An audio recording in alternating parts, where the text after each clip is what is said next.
Alright, what's going on everybody? Wicked here. We're officially going to start this tear down on one of the most commonly found engines in the 90s model. This is a Rotax 717 engine out of our GSI that we pulled. Let's get started.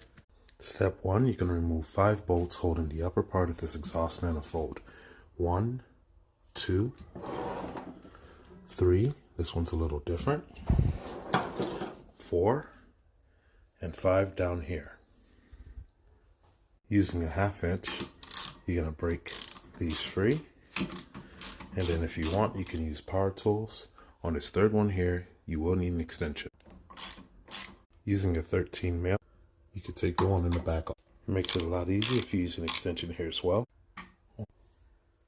2, 3, 4, and 5. Then using a flathead screwdriver, you're going to loosen up the clamp here and pry that off.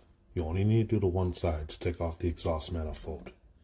Using a rubber mallet, you're going to tap the sides and pop it off. Notice that the one that came out of the side is a little bit longer than the other 3. I'm going to put all of them right back where they came from.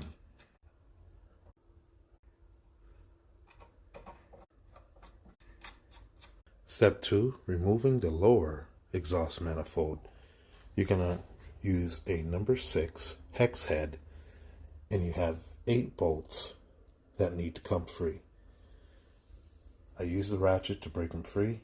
Now I'm going to put this on a drill to back them out a lot quicker.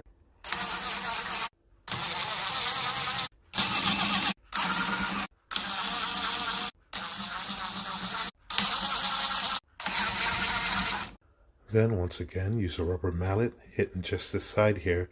You should be able to pop this off.